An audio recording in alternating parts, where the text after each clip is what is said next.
বন্ধুরা, আজ আমি মিশ্র ভগ্নাংশ থেকে অপ্রকৃত ভগ্নাংশে রূপান্তর করব।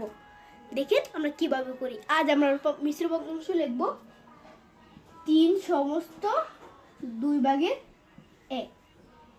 আমরা এখানে 2 আগেই বসিয়ে দিব, কারণ হর সব সময় নিজের স্থানেই বসে।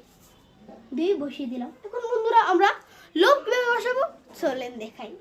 আমরা প্রথমে 3 দিয়ে 2কে গুণ করতে হবে, তারপর আবার এই গুণফলকে দিয়ে 1 যোগ করতে হবে। 1 যোগ করতে হবে আমাদের, তাহলেই লব বের হয়ে যাবে। আমরা এখন গুণ আর যোগ করি। 3 দুগুণে 6 আর 1 যোগ করলে হবে 7। সুতরাং বন্ধুরা উপরে বসবে 7। 7 হলো লব, 2 হলো হর। এবং বন্ধুরা আমরা সহজ প্রক্রিয়ায় মিশ্র ভগ্নাংশ থেকে অপ্রকৃত ভগ্নাংশে রূপান্তর করতে পারবো। বন্ধুরা, ভিডিওটি যদি ভালো লেগে থাকে তাহলে পেজটি ফলো দিতে কিন্তু ভুলবেন না। Bye bye.